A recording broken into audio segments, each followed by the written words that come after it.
Cette édition d'information, les titres du journal. Le ministère des Affaires étrangères d'échanges sont organisés sur la maîtrise de la politique extérieure. Plusieurs thèmes sont abordés au cours de 2 jours de partage. Initiative du patron de la diplomatie guinéenne, mise en pratique par le programme de la diplomatie économique. La ville de Mamour concentre toutes les attentions ce week-end pour cause la grande marche de l'unité du rassemblement autour des acquis du CNRD à quelques heures de cette forte mobilisation. Le ministère de la Jeunesse a lancé ce jeudi une campagne d'assainissement de la ville Carrefour.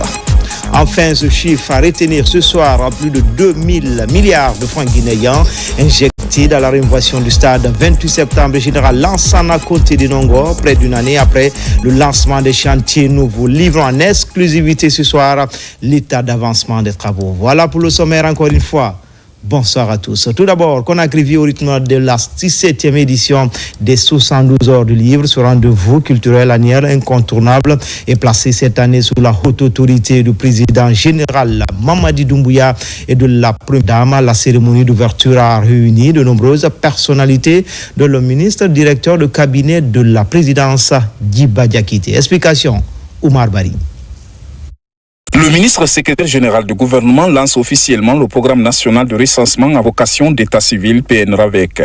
Ici, à la maison des jeunes de Kissidougou, les autorités des 12 communes rurales et celles de la commune urbaine sont réunies autour du ministre pour expliquer les intérêts du recensement, mais aussi les inconvénients du non-recensement, à travers une projection sur les différentes étapes. Le programme national de recensement à vocation d'état civil est un programme qui vise à donner une existence juridique et numérique à tous les citoyens guinéens. On fera partie d'un registre national des personnes physiques de la République de Guinée qui nous permettra d'exercer nos droits, nos devoirs civiques. Lorsqu'on n'est pas recensé de façon biométrique aujourd'hui, nous ne pouvons pas bénéficier d'un document d'identification officiel. Un passeport, une carte d'identité, un permis de conduire. Nous ne pouvons pas prétendre à un voyage officiel. Nous ne pourrons pas lutter contre la fraude électorale et aussi la fraude aux documents d'identification dans notre pays. Exister dans la base des données de l'État est un avantage pour un bon citoyen. Il facilite l'obtention des documents administratifs. Cette fois-ci, les mesures prises par le gouvernement du général Mamadi Doumbouya sont en train de nous enseigner. Là où nous sommes aujourd'hui comme ça, tous les PDS de Kissidougou, nous sommes suffisamment informés. Nous saurons désormais ce qu'il faut faire avec la population. Le fait de rendre gratuit la carte biométrique, vraiment, ça nous va droit au cœur. Nous disons merci, grand merci au président de la République qui ne cesse de prendre en compte les femmes et nos enfants. Pour constater l'effectivité de l'opération sur le terrain, le ministre Tamba Benoît Kamano visite quelques localités avec le message d'encouragement et de paix du chef de l'État qui a imprimé sa volonté politique d'identifier tous ses citoyens. Vous avez compris, nous étions plutôt à Kissidougou. Le ministre secrétaire général du gouvernement appelle les autorités locales à s'impliquer de façon active dans ce processus. Tamba Benoît Kamano exhorte aussi les services techniques à faciliter l'obtention des documents qui permettent aux populations de se faire recenser. C'était un reportage signé Abdul Karifa Keita et Abouakar Junior Kamara. Les 72 heures de livre, c'est dans cette édition d'information. Dans un instant, dans la commune urbaine de Kassa également, c'est la gouverneure de la ville de Conakry qui mène la sensibilisation pour les opérations de recensement biométrique. Les dangers liés à cette opération ont été longuement expliqués aux populations insulaires. Moussa Bangoura, Ousmane Kamara.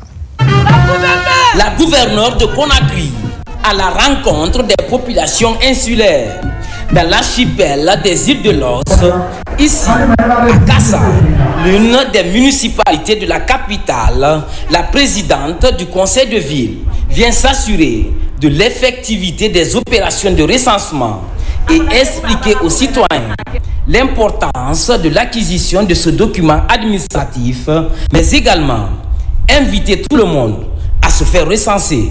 De 10 ans à plus se recense, on saura quel est ce nombre. Quand l'État veut les accompagner, ils partent de là-bas. Mais aussi quand les élections viennent. C'est les conditions là qu'on est venu expliquer à la population de Kassa. Quoi s'organiser, réunir les gens par lot, ceux qui n'ont pas des extraits de naissance, les diriger pour les extraits, ceux qui en ont déjà, les conduire. Le civisme au cœur de la refondation. avec ses causeries éducatives, ce exercice sera mieux exécuté sur le terrain. Qui veut voter, qui veut bénéficier des aides internationales ou nationales doit se faire recenser.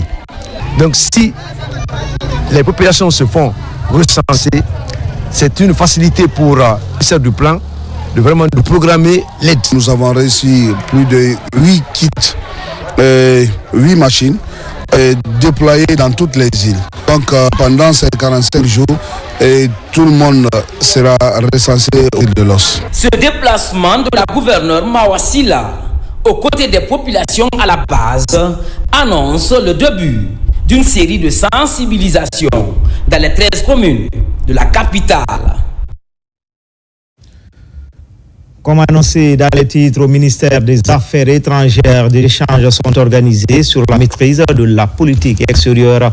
Plusieurs thèmes sont abordés au cours de 2 jours de partage, initiative du patron de la diplomatie guinéenne, mise en pratique par le programme de la diplomatie économique. L'idée de faciliter la maîtrise de la politique étrangère par le service, par le personnel, le service extérieur, avec le concours du PNUD. Le point avec Yara Diallo. Les 2 jours de travaux ont permis aux cadres du département et ceux du service extérieur d'échanger sur les outils indispensables au bon exercice de leur mission. Cette formation, initiée par le chef de la diplomatie guinéenne, est un outil supplémentaire pour accroître le rendement du personnel départemental. Un engagement de Dr Morissanda Kouyaté de rendre performants les cadres sous la supervision de son secrétaire général. De façon spécifique, la formation de ce matin vous permettra de conduire de manière efficace et efficiente les relations multidimensionnelles à travers lesquelles la politique étrangère de la République de Guinée peut devenir un modèle de référence dans la prévention et la gestion des conflits pour le maintien de la paix et de la sécurité dans la sous-région. La formation est élargie au cadre des missions diplomatiques. Plusieurs d'entre eux ont marqué leur participation effective par visioconférence. L'objectif est de répercuter les connaissances acquises à d'autres cadres des ambassades. Plusieurs autres travailleurs venus de quelques départements ministériels ont pris part aux travaux d'échange. Ils constituent les points focaux du programme dénommé PRODEC pour une diplomatie économique inclusive. Je voudrais remercier Son Excellence Dr Morissanda Kouyaté, ministre des Affaires étrangères, de l'intégration africaine et des Guinéens établis à l'étranger, pour sa clairvoyance qui a permis au programme cadre d'appui à la diplomatie économique, à l'intelligence stratégique et à la coopération internationale de prendre en compte le renforcement des capacités humaines pour faciliter aux cadres et aux différents points focaux des départements ministériels la maîtrise des aspects sociaux, professionnels et économiques de grandes dimensions de la diplomatie actuelle. Les cours s'articulent autour de 4 modules, à savoir étude des défis régionaux, étude des acteurs de la paix et de la sécurité, mécanismes de gestion des conflits et pratiques de médiation en diplomatie. Des journalistes formés sur les techniques d'animation en période sensible. En cette année électorale à Guinée, l'accent est mis sur les animateurs et autres chroniqueurs à langue nationale. Pour cela, ils sont amenés à jouer un rôle fondamental pour le retour à l'ordre constitutionnel. C'est une action du ministère de l'Information et de la Communication à travers le Centre de formation et de perfectionnement en technique de l'information et de la communication. Tcherno Younoussaba. Les Guinéens se rendront aux urnes cette année pour le retour à l'ordre constitutionnel, contexte parfois marqué par des tensions, la nécessité d'impliquer les hommes de médias pour sensibiliser en faveur de l'unité nationale. Ici, une quarantaine de journalistes en langue nationale sont formés sur les techniques d'animation en période électorale. Ils améliorent leurs compétences en vue de la promotion de la culture de la paix. Nous avons prévu des thématiques qui sont d'actualité. Il s'agit de techniques d'animation des émissions interactives et des talk-shows dans les différentes langues nationales. Il s'agit de la communication sur la lutte contre les discours de haine en période sensible.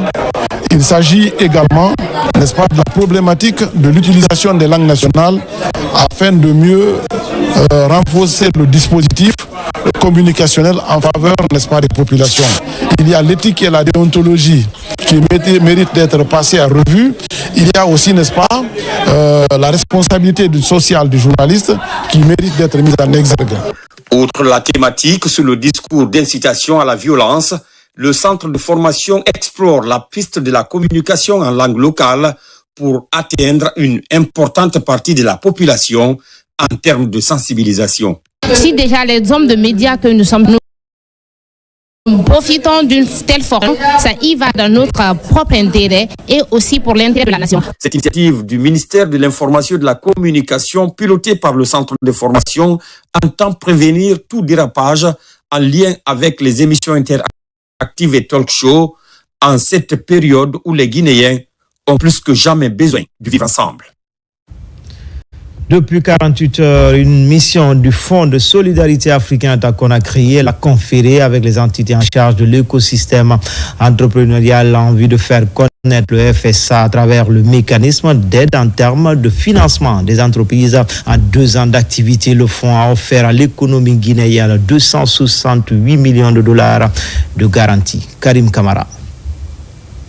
Les efforts se poursuivent pour bâtir un secteur privé performant en Guinée.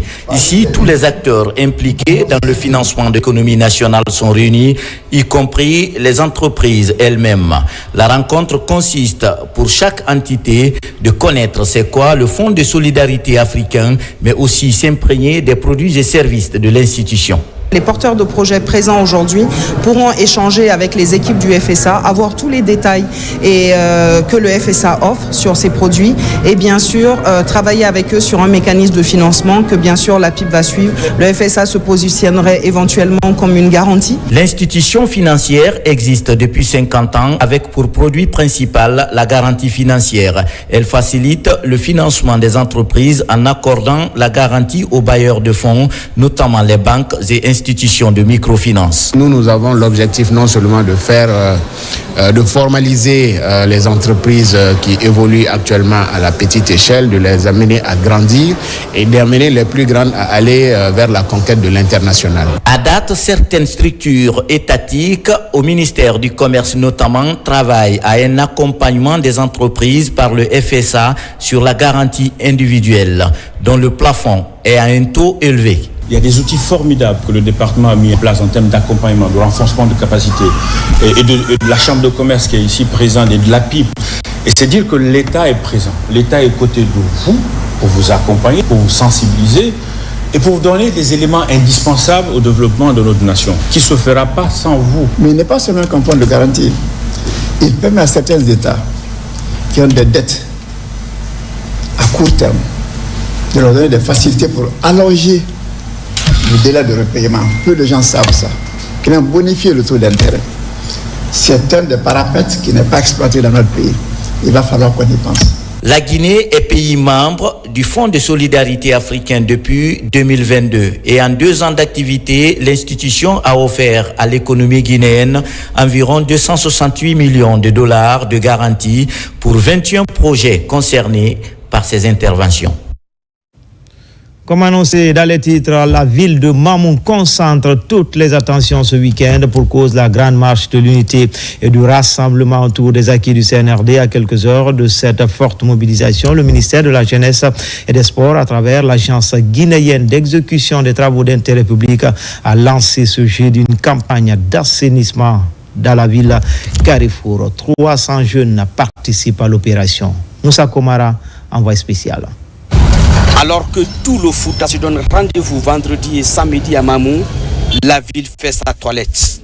Le son est mené par le ministère de la Jeunesse et des Sports à travers son bras armé, l'Agence guinéenne d'exécution des travaux d'intérêt public, AGETIP. Le ministère de la Jeunesse et des Sports a pour vocation d'occuper sainement les jeunes et de les occuper par des actions citoyennes. C'est ce que nous avons fait à Mamou pour marquer notre participation à cette manifestation grandiose pour l'unité et la solidarité derrière les acquis du CNRD. 300 jeunes participent fièrement à cette campagne d'assainissement à grande échelle. 7 sites de mobilisation recevront leur coup de balai et de râteaux. Les 2 jours-là, on voit des étrangers parmi nous, donc on veut rendre la ville propre afin que les étrangers trouvent notre ville aussi très propre. Parce qu'on ne peut pas accueillir un tel nombre de personnes et puis dans la saluté. Ce bel exemple civique s'inscrit dans une stratégie à long terme visant l'élimination des ordures pour rétablir la propriété des Mamou. Les autorités locales promettent de s'aligner pour maintenir pérennement la propriété de la ville Carrefour. Nous allons nous débarrasser des saletés, des salubrités au niveau de la ville. Tous ceux-là qui vont quitter les autres préfectures partout en Guinée, au Fouta, de Yomou, à Koubia, jusqu'à Gawal, partout, ils trouveront que la ville de Mamou est propre. Nous remercions l'AGETIP, nous remercions le ministère de la Jeunesse pour cette action forte. Pas de chiffres officiels, mais plus de 5000 visiteurs sont attendus dans la ville pour marquer leur adhésion au studio du CNRD, Comité national pour le rassemblement et le développement. Pour être plus complet sur ce dossier, le comité d'organisation de la grande mobilisation prévue les 25 et 26 avril, la Mamou annonce une densification du trafic sur l'ensemble des axes et des ralentissements majeurs sur Koya Mamou, Mamou Farana, Mamou Dabola, Mamou Labé, des itinéraires qui connaîtront une surcharge exceptionnelle en raison du déplacement massif attendu dans le cadre de l'événement. Il est donc vivement recommandé de restreindre les déplacements non essentiels dans la région pendant la période du 24 au 27 avril 2025 afin de préserver la fluidité de la circulation, d'éviter le blocage et de permettre un bon déroulement harmonieux des activités. C'est signé le comité d'organisation. Dans le reste de l'actualité, la jeunesse d'Anta Marché se mobilise pour un changement positif au sein de sa communauté. Des actions citoyennes sont annoncées pour exprimer leur gratitude au chef de l'État et cela à travers des initiatives d'assainissement et de civisme pour une Guinée unie et prospère. Maïmouna Bella Diallo. La jeunesse d'Anta Marché 1 témoigne de sa gratitude envers le général Mamadi Doumbouya à travers des actions citoyennes significatives. Sur fonds propres et à la suite des premières pluies, ces jeunes se mobilisent pour nettoyer les routes et les caniveaux en levant les ordures qui s'y accumulent. Cet acte d'engagement citoyen revêt une grande importance. Voir cette ruelle dans cet état-là, il était plus que normal de prendre cette initiative-là pour que nous soyons débarrassés de cette saleté. Je pense qu'aujourd'hui, nous avons lancé un exemple. Et j'espère que d'autres quartiers, d'autres secteurs, d'autres communes vont s'en inspirer. L'assainissement, la promotion de la paix et du vivre ensemble constituent les missions principales de cette dynamique jeunesse. Par leur action, ils cherchent à sensibiliser les citoyens à l'importance du civisme et à les inciter à soutenir les petites et moyennes entreprises. Chacun de nous doit nettoyer devant chez lui, d'arrêter de mettre les ordures dans les caniveaux, de manipuler les enfants à ce que les enfants sortent la nuit tardivement pour aller mettre les ordures dans les caniveaux. C'est grave, ça ne peut pas nous avancer. Je suis dans le regret de constater que ce sont mes propres citoyens qui viennent mettre les ordures dans les caniveaux pour nous causer des travaux comme ça, pour nous causer des dégâts pareils. Et ça, c'est regrettable. Donc, je les prie de s'abonner. En unissant leurs forces, ils se fixent pour objectif de relever les défis du développement qui se présentent à leur localité. Cette initiative vise également à soutenir le président Mamadi Doumbouya dans sa quête de construction d'une Guinée nouvelle et prospère. Et puis le président du Conseil national de la transition CNT convie l'ensemble des honorables conseillers nationaux à une plénière ce vendredi 25 avril 2025 à 11h à l'hémicycle du Palais du Peuple. L'ordre du jour de cette plénière porte sur la délibération autour du projet de loi spéciale relative au référendum constitutionnel. Sont invités à prendre part à cette plénière les membres du Comité national du Rassemblement pour le développement CNRD, le Premier ministre, chef de gouvernement, les présidents des institutions républicaines, le conseiller du président de la République chargé des relations avec les institutions républicaines, le ministre de l'administration du territoire et de la décentralisation, le garde des Sceaux, ministre de la Justice et des droits de l'homme, madame la gouverneure de la ville de Conakry, les chefs des missions diplomatiques, consulaires, organisations internationales accréditées en Guinée, les présidents des délégations spéciales des communes de Conakry, les représentants des coalitions des partis politiques, les représentants des centrales syndicales, les représentants des organisations de la société civile, le représentant du Conseil national des jeunes de Guinée, les anciens membres du CTRN et du CNT de 2010, les représentants des organisations de la presse publique et privée. Compte tenu de l'importance de l'ordre du jour, la présence de tous les honorables conseillers nationaux est exigée. Conakry, le 24 avril 2025, Dr Dansa Kourouma. Le mouvement Mozakod, dirigé par Hadja Diaba Doumbouya, poursuit sa tournée dans la région de Mamoun. Après la première étape, la délégation a installé le bureau fédéral de Dalaba qui va coordonner les activités au niveau local. La délégation a également rencontré les autorités préfectorales pour présenter les objectifs de ce mouvement. Fodé Alpha Camara, Kerfa La Presse Camara. Le mouvement Saran Chérif pour la continuité du général Mamadi Doumbouya Mozakod poursuit sa tournée de prise de contact dans la région de Mamoun. La préfecture de Dalaba a constitué la deuxième étape. À l'image des étapes précédentes, Dalaba a son nouveau bureau fédéral. Mozakod est accueilli à bras ouverts à Dalaba. Nous sommes réjouis vraiment de l'arrivée de la mission du bureau national. Et une fois encore pour vous exprimer que Mozakod Dalaba est à l'esprit du chef de l'État et nous sommes prêts vraiment à soutenir et accompagner le chef de l'État dans sa vision de refondation. Je remercie très sincèrement le bureau préfectoral. C'est un bureau dont j'ai l'espoir. Parce que tout ce qui se trouve au niveau de ce bureau, c'est des personnes responsables, c'est des personnes de ressources au niveau de la préfecture de Dalaba. Donc, il y a l'espoir au niveau de Mozakod dans la préfecture de Dalaba. Après avoir validé le bureau fédéral de Dalaba, la délégation du Mozakod a eu des entretiens pour présenter les aspirations du mouvement aux autorités préfectorales. Aujourd'hui, nous on parle peu, on répond par le concret, pas par des verbiages. Je crois qu'à Dalaba, ça ne fera pas défaut. Dalaba est déjà dans l'esprit du CNRD.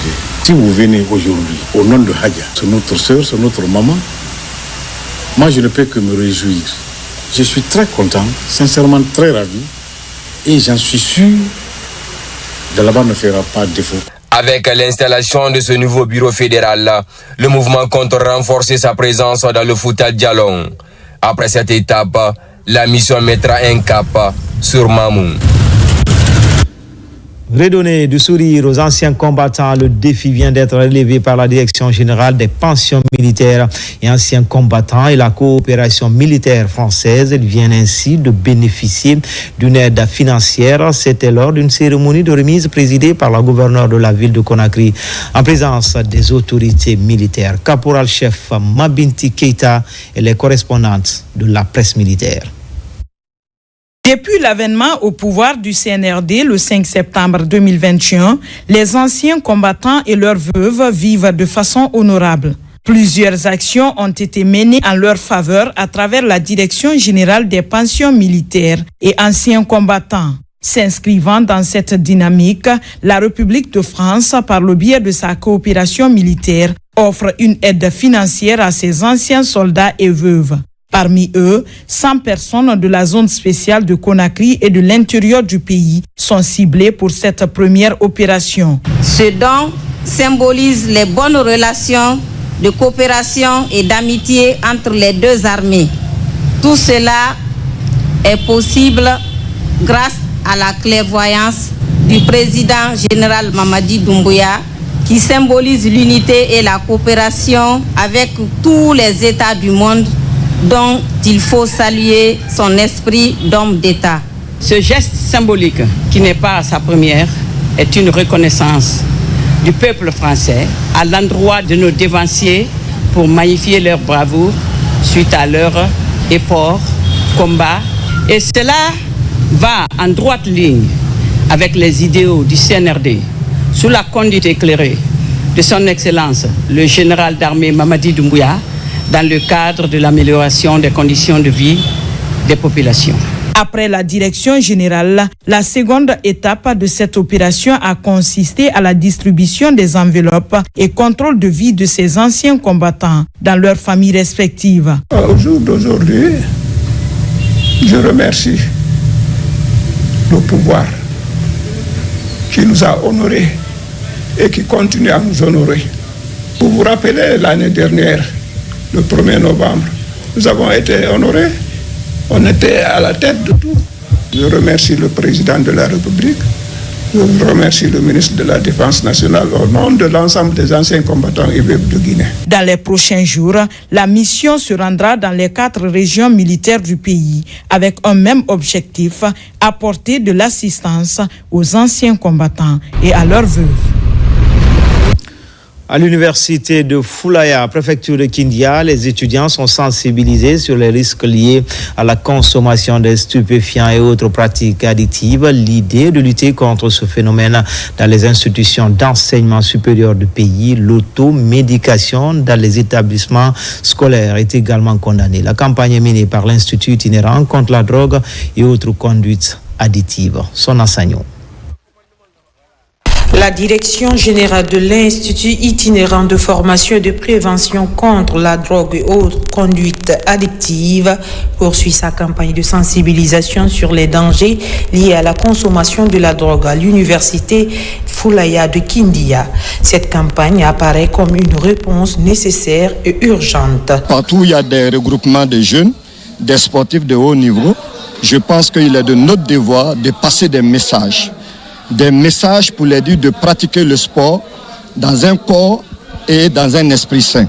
Et pour cela, on ne saurait le faire sans se départir de la consommation des produits dopants. En tant que directeur général de l'enseignement supérieur, je félicite l'IFPIDCA pour cette sortie. C'est une très belle initiative pour sensibiliser nos étudiants et nos étudiantes à la non-consommation des stupéfiants et des drogues qui ravage notre jeunesse. Cette initiative portée par l'Institut itinérant de formation et de prévention intégrée contre la drogue et autres conduites addictives vise à informer les jeunes étudiants sur les dangers liés à la consommation de la drogue tout en leur fournissant des outils pour résister à la pression et à la tentation. De nos jours, la couche estudiantine est vraiment exposée à la consommation de stupéfiants. Et cette sensibilisation-là nous aide vraiment à éradiquer ce fléau en milieu estudiantin. La sensibilisation, l'éducation et le soutien sont les leviers essentiels pour préserver la santé et l'avenir des jeunes étudiants. À présent, nous allons en courir au souffle un vent de renouveau dans le monde rural. Pour la première fois depuis plus de 30 ans, la région organise une session ordinaire de son assemblée consulaire, une avancée significative dans la relance des instances de la Chambre nationale d'agriculture, une élection qui marque également un tournant décisif pour le monde agro-pastoral. Mohamed Salupai, Mohamed Lamine Diallo.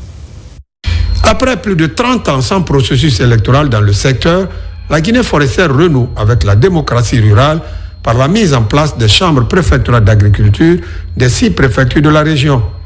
Cette avancée est rendue possible grâce à la volonté affichée des autorités de la transition déterminées à redonner la parole aux acteurs du monde agro-pastoral. Permettez-moi de vous rappeler que la Chambre nationale d'agriculture et ses démembrements constituent auprès des pouvoirs publics des organes professionnels consultatifs sur toutes les questions d'intérêt agricole. Maintenant que vous êtes les présidents des antennes préfectorales, la Chambre d'agriculture et de l'élevage, je vous invite avec considération à mettre tout en œuvre pour que la région, le pays, que tout se passe dans de très bonnes conditions.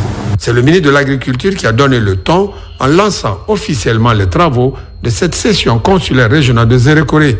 On est très ravis parce qu'on n'avait pas le pouvoir d'aller présenter la Chambre d'agriculture dans les sous-préfectures, dans les districts. À partir du moment où nous sommes élus, on a maintenant ce fagot-là pour pouvoir développer notre agriculture. Cette session marque une étape clé après l'installation du Bureau national de la Chambre d'agriculture.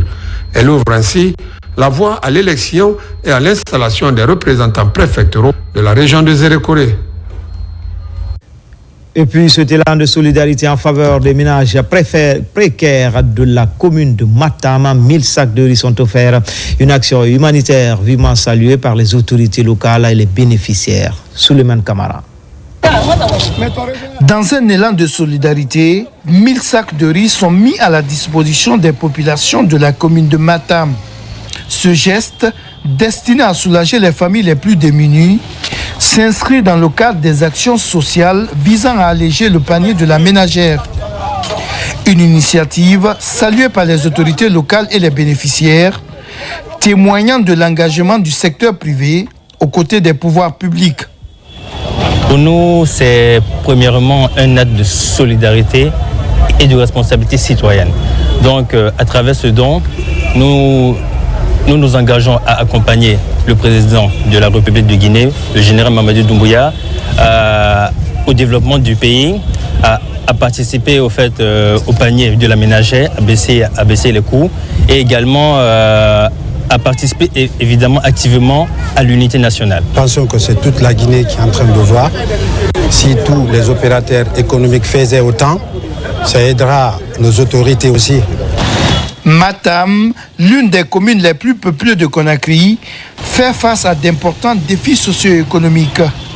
La distribution de ces 1000 sacs de riz, repartis entre les 24 quartiers que compte la commune, vient ainsi répondre à des besoins urgents.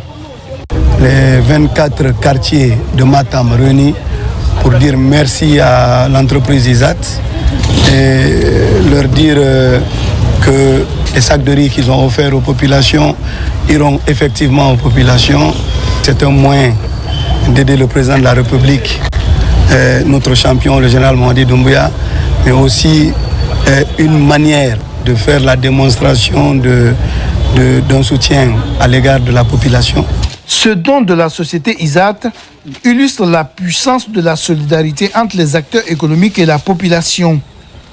Si les besoins de Matam restent importants, cette action offre un répit précieux à 1000 familles, tout en encourageant d'autres entreprises à emboîter le pas. Célébration en différé de la Journée mondiale de la santé. Le rendez-vous est pris le 7 avril de chaque année pour la communauté internationale de se pencher sur les problèmes de santé publique. En Guinée, la journée est célébrée en différé. À propos, nous vous invitons à suivre un extrait de la déclaration du représentant de l'OMS en Guinée, Dr Chamari Kipila, est au micro de notre reporter Yaya Silla. Mesdames et messieurs, bonsoir. Demain, 25 avril 2025, la communauté internationale célèbre la Journée mondiale de lutte contre le paludisme. À cette occasion, je voudrais vous livrer le message du directeur régional de l'OMS pour l'Afrique, le docteur Chikwe Lekweazu. Je cite: cette année, la Journée mondiale de lutte contre le paludisme est célébrée sous le thème « Réinvestir, réimaginer et raviver nos efforts communs pour mettre fin au paludisme ». Ce thème est un appel au rassemblement afin de renouveler l'engagement, de repenser les stratégies et de prendre des mesures décisives pour mettre fin à l'une des maladies les plus anciennes et les plus mortelles sur notre continent. 8 pays de notre région africaine ont déjà levé plus de 125 millions de dollars par l'intermédiaire de conseils et de fonds nationaux pour mettre fin au paludisme. Ces efforts doivent être élargis et soutenus. L'accroissement du financement national est un impératif à la fois sanitaire et économique. Les progrès sont au point mort et de nouveaux problèmes apparaissent. La résistance aux insecticides et aux médicaments gagne du terrain. Le changement climatique modifie les modes de transmission Le nouveau vecteur du paludisme en milieu urbain, appelé Anopheles stephensi, menace désormais des villes dans la corne de l'Afrique.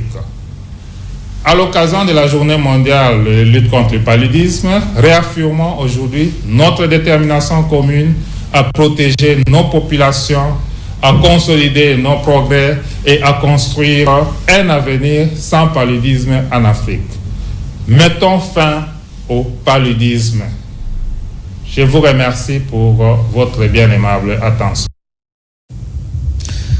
Enfin, ce chiffre à retenir ce soir à plus de 2000 milliards de francs guinéens injectés dans la rénovation du stade 28 septembre. Et Général Lansana Conté de Nongo, il s'agit pour le gouvernement guinéen de moderniser ses infrastructures sportives selon les normes internationales. Près d'une année après le lancement des chantiers, nous vous livrons en exclusivité ce soir dans un reportage grand format l'état d'avancement des travaux, quelle image et quelles sont les innovations apportées. Images et témoignages. Komara Moussa. Entamé il y a plus d'un an par les autorités de la transition, les travaux de normalisation de ces stades de 50 000 places de Nongo avancent lentement, mais sûrement. La peinture des gradins est quasiment terminée. Les ouvriers sont sur la création des vestiaires vers la tribune officielle et la séparation des toilettes. Tout avance bien et vous avez vu déjà les travaux parce que la CAF a exigé de déplacer les vestiaires pour envoyer les vestiaires vers la tribune officielle et la salle de médias, vous avez visité avec nous, donc ça avance très très bien. Dès lors qu'ils ont signé la deuxième phase, la société s'est impliquée directement dans les travaux. Avant il y avait des sièges en béton ici, donc qui a été démoli, qui a été enlevé et on a reconstruit aussi puisque quand on a enlevé il y avait des trous. Donc tout a été mis au niveau et là où on est actuellement, on prépare pour recevoir l'installation des sièges. Au-delà des exigences de la Confédération africaine de football, d'autres innovations sont apportées. Le stade aura désormais des ascenseurs, des tourniquets pour la vente des billets électroniques, des parkings et des terrains de chauffement à l'annexe pour les équipes nationales. Tous les gradins seront dotés de chaises, 50 000 au total. En présence de notre équipe de reporters, voici l'arrivée du premier conteneur. À son bord, 10 000 chaises. Il y a 50 000 chaises qui doivent venir. Actuellement, c'est le premier conteneur qui est là, comme ça, il y a 3 qui sont en cours de route. Donc, comme vous le savez, le contrat a été divisé en 2 phases. La première phase, et ça, c'est le cours de la deuxième phase qui est là, comme ça. D'ici le 10 mai, tout sera là. C'est 31 conteneurs qui comptent les 50 000 chaises. Il y a 100 places dedans VIP, il y a 360 VIP. Et le reste, c'est des spectateurs sièges, des sièges spectateurs. L'équipe chinoise qui va installer les chaises est déjà sur place. Les travaux pourraient commencer sans délai. L'objectif pour le gouvernement, permettre à nos équipes nationales de jouer leur match à domicile. Plus de 100 millions de dollars sont injectés dans la rénovation de ces stades, construits depuis 2011. Si vous devez suivre un match, les gens ils vont tôt. Et ils ont 3 à 4 heures là. Et ça, s'ils ne sont pas bien assis, et ça peut créer des problèmes évidemment de hernie discale ou des problèmes de genoux. Et tout ça était donc des problèmes qu'on avait au niveau de ce stade-là. Et donc, plus un stade comme ça, vous n'avez pas d'ascenseur. Et un stade de ce niveau, 50 000 places, pas d'ascenseur. Des journalistes qui, évidemment, sont éloignés des joueurs qui doivent aller de l'autre côté.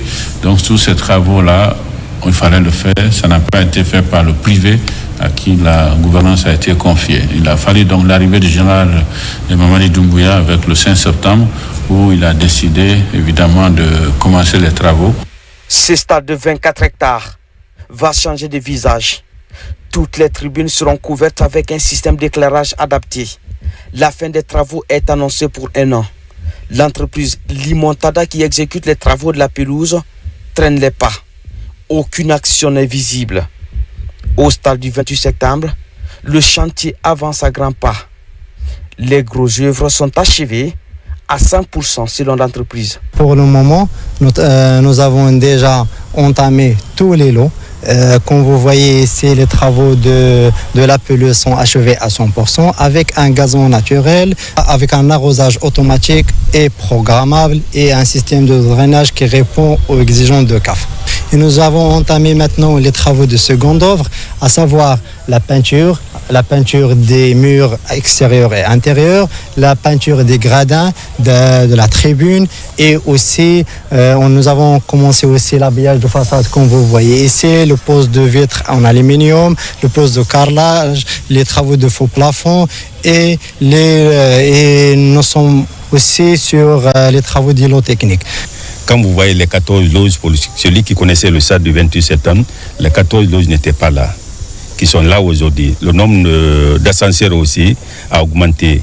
Quand vous prenez la pelouse aussi, il y a des innovations parce que la pelouse est beaucoup plus proche de la tribune officielle aujourd'hui que du côté Sahara. La dimension aussi a augmenté. Dans ces stades mythiques du 28 septembre, gradins seront aussi dotés de chaises. Il y aura désormais des passerelles pour monter dans les tribunes, à l'image de celui de Nongor. Mais pas de délai exact pour la fin des travaux. Page noire, avant de boucler cette édition d'information, le gouvernement de la République de Guinée, à travers le ministère de l'Agriculture et de l'Élevage, a la profonde douleur d'informer le peuple de Guinée du décès de M. Jean-Paul Sarr, ancien ministre de l'Agriculture, de l'Élevage et des Eaux et Forêts de 1996 à 2007. Décès survenu ce jeudi 24 avril 2025 à Conakry des suites de maladie. Le gouvernement se joint à son Excellence, Monsieur le Président de la République, pour présenter ses condoléances les plus émues à la famille du défunt. Et notre communiqué fera l'objet de présentation du programme des obsèques que l'âme de l'illustre disparu repose en paix amène le ministre de l'Agriculture et de l'Élevage, Félix Lamas. C'était tout pour les infos. Tout le plaisir a été pour moi de vous servir. L'actualité se poursuit sur le www.rtgguinée.info. À bientôt pour d'autres actualités. Sur la Guinée, notre paradis, terre de richesse et d'innovation, Inch'Allah.